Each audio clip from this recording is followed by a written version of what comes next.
भरवीर माल वाहतूक कॉरिडॉरच्या कामास मान्यता देण्यात आली आहे। पुणे ते शिरूर हे 53 किलोमीटर लांबीचे 7,514 कोटी रुपये किमतीचे उन्नत मार्गाचे काम मंजूर करण्यात आले आहे। तळेगाव चाकण हा 6,499 कोटी रुपये किमतीचा 25 किलोमीटर लांबीचा उन्नत मार्ग व चाकण शिक्रापूर या 5,232 कोटी रुपये किमतीच्या 28 किलोमीटर लांबीच्या रस्त्याच्या 6 पदरीकरणाची कामे हाती घेण्यात आली आहेत। पुणे ते छत्रपती संभाजीनगर जलद व सुलभ प्रवासासाठी शिरूर ते छत्रपती संभाजीनगर या 192 किलोमीटर लांबीच्या 14,886 कोटी रुपये किमतीच्या ग्रीनफील्ड महामार्गाचा प्रकल्प अहवाल तयार करण्यात येत आहे। छत्रपती संभाजीनगर विमानतळ ते वाळुंज MIDC दरम्यान उन्नत मार्गाचे काम 2 टप्प्यामध्ये करण्यात येईल। हडपसर यवत या 5,262 कोटी रुपये किमतीच्या 31.50 किलोमीटर लांबीच्या 6 पदरी रस्त्याचे काम हाती घेण्यात आले आहे। नवी मुंबई आंतरराष्ट्रीय विमानतळावरून देशांतर्गत विमानसेवा 25 डिसेंबर 2025 पासून सुरू झाली आहे। छत्रपती संभाजीराजे आंतरराष्ट्रीय विमानतळ पुरंदर पुणेकरिता विशेष हेतू प्राधिकरणाची स्थापना करण्यास मान्यता देण्यात आली असून भूसंपादनाची प्रक्रिया अंतिम टप्प्यात आहे। गडचिरोली येथे ग्रीनफील्ड विमानतळासाठी भूसंपादनाची प्रक्रिया सुरू करण्यात आलेली आहे। लातूर, बारामती व अमरावती येथील विमानतळाच्या ठिकाणी रात्रीच्या उड्डाणाकरता सुविधा उपलब्ध करून देण्यात येणार आहे। शिर्डी, नाशिक, छत्रपती संभाजीनगर, अमरावती, अकोला, रत्नागिरी, यवतमाळ व कराड विमानतळांच्या विस्तारीकरणाची कामे सुरू करण्यात येत आहेत। मुंबई महानगर प्रदेशातील वाढत्या वाहतूक कोंडीला पर्यायी पर्यावरणपूरक व स्वस्त उपाय म्हणून सध्याचे जलमार्गांचे 125 किलोमीटरचे जाळे 340 किलोमीटरपर्यंत विस्तारण्यात येणार आहे। त्यामुळे सध्या वार्षिक 1,60,00,000 असलेली प्रवासी संख्या 2031 पर्यंत 7,39,00,000 पर्यंत वाढेल। यासाठी 21 विद्यमान जलमार्गावरील 20 टर्मिनलचे अद्ययावतीकरण आणि 11 नवीन जलमार्गावर 24 टर्मिनलची निर्मितीसाठी 6,600 कोटी रुपयाचा खर्च अपेक्षित आहे। मुंबईमधील रेडिओ क्लब येथील नवीन जेटी प्रकल्प डिसेंबर 2027 पर्यंत पूर्ण करण्याचे नियोजन आहे।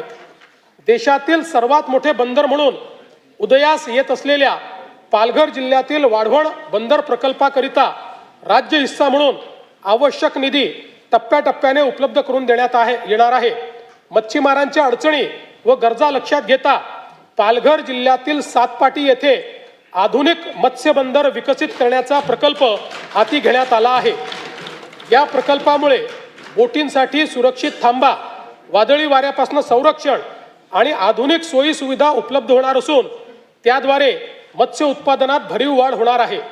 वाढवण बंदर प्रकल्पातून 12 लाखाहून अधिक थेट रोजगार निर्मिती होणार आहे। वाढवणच्या आसपासच्या सुमारे 44 गावामधील स्थानिक तरुणांना रोजगार देण्यासाठी वाढवण बंदर कौशल्य विकास कार्यक्रम राबविण्यात येत आहे। राज्य शासनाने महाराष्ट्र राज्य जहाज बांधणी, जहाज दुरुस्ती व जहाज पुनर्वापर धोरण 2025 जाहीर केले आहे। या धोरणाअंतर्गत मरीन शिपयार्ड क्लस्टर विकसित करण्यात येणार असून ग्रीनफील्ड जहाज बांधणी क्लस्टर प्रकल्पासाठी आवश्यक तरतूद करण्यात येणार आहे। उपक्षेत्र 3 ऊर्जा आणि शाश्वतता सन 2047 पर्यंत 75% स्वच्छ ऊर्जा मिळवण्याचे राज्याचे उद्दिष्ट आहे। यासाठी राज्यात सौर, पवन आणि हरित हायड्रोजन प्रकल्पांना चालना दिली जात आहे।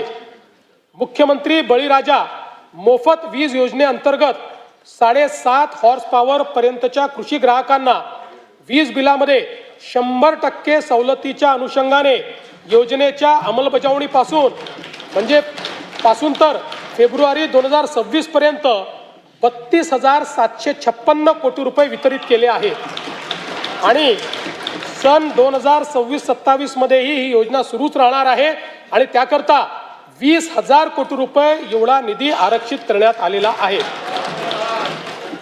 मुख्यमंत्री सौर कृषी वाहिनी 2.0 अंतर्गत एकूण 16,000 मेगावॅट सौर ऊर्जा क्षमता स्थापित करण्याचे उद्दिष्ट ठरविण्यात आले आहे। त्यामुळे राज्यातील 100% कृषी पंप ग्राहकांना दिवसा वीज पुरवठा करण्याचा उद्देश साध्य होणार आहे। या योजनेअंतर्गत आतापर्यंत 3449 मेगावॅट क्षमता कार्यान्वित झाली असून डिसेंबर 26 पर्यंत सुमारे 10,000 मेगावॅट अतिरिक्त क्षमता ही निर्माण होणार आहे। प्रधानमंत्री कुसुम घटक ब योजनेअंतर्गत मागेल त्याला सौर कृषी पंप योजनेअंतर्गत एकूण 6,63,324 सौर कृषी पंप स्थापित करण्यात आले आहेत। कुसुम घटक ब योजनेच्या अंमलबजावणीमध्ये महाराष्ट्र राज्य हे देशात प्रथम क्रमांकावर आहे।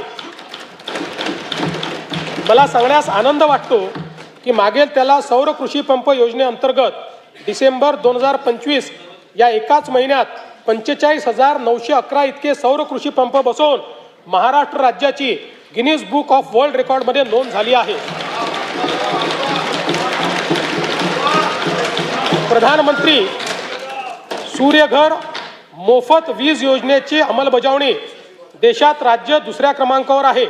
आतापर्यंत 4,57,000 घरगुती ग्राहकांनी 1,735 मेगावॅट पेक्षा जास्त क्षमतेचे रूफटॉप सोलर स्थापित केले आहेत। या ग्राहकांना 3,200 कोटी रुपये सबसिडीचा लाभ देण्यात आलेला आहे। 0 ते 100 युनिट वीज वापरणाऱ्या ग्राहकांसाठी स्वयंपूर्ण महाराष्ट्र आवासीय रूफटॉप सोलर योजना स्मार्ट योजना मंजूर केली आहे। या योजनेत 5 लाख लाभार्थ्यांसाठी 635 कोटी रुपयांचे अनुदान राज्य शासन देणार आहे। राज्याची पुढील 10 वर्षाची स्वच्छ व पर्यावरणपूरक ऊर्जेची गरज विचारात घेता महाराष्ट्र नवीनीकरणीय ऊर्जा आणि ऊर्जा साठवणूक धोरण 2025 ते 35 जाहीर करण्यात आले आहे। त्या अंतर्गत सन 2029 पर्यंत 50% आणि 35 पर्यंत 65% हरित ऊर्जा प्राप्त करून घेण्याचे उद्दिष्ट आहे। या धोरणामुळे राज्यात 3 लाख कोटी रुपयाची गुंतवणूक अपेक्षित असून राज्याला वस्तू व सेवा कराच्या माध्यमातून 15,600 कोटी रुपयाचे उत्पन्न मिळणार आहे। उदंचन जलविद्युत प्रकल्प विकासनाच्या धोरणाअंतर्गत आतापर्यंत एकूण 55 उदंचन प्रकल्पांसाठी सामंजस्य करार करण्यात आले असून याद्वारे 78,215 मेगावॅट वीज निर्मिती अपेक्षित आहे। या प्रकल्पातून 4,16,000 कोटीची गुंतवणूक व 1,28,000 रोजगार निर्मिती होणार आहे। सध्या परिस्थितीत 6 प्रकल्पांचे काम सुरू झाले असून त्यातून 10,300 मेगावॅट क्षमता निर्माण होणार आहे। राष्ट्रीय वन धोरण 1988 अनुसार राज्याच्या एकूण भौगोलिक क्षेत्रापैकी किमान 33% क्षेत्र वन व वृक्ष आच्छादित असणे अपेक्षित आहे। पर्यावरण संवर्धन, हवामानाच्या बदलाशी लढा आणि ग्रामीण रोजगार निर्मिती या त्रिसूत्रीवर महाराष्ट्रातील हरित क्षेत्र वाढविण्यासाठी 300 कोटी वृक्ष लागवडीची मोहीम हाती घेण्यात येईल। उपक्षेत्र चौथे पाणी व्यवस्थापन सन 2047 पर्यंत पाण्याची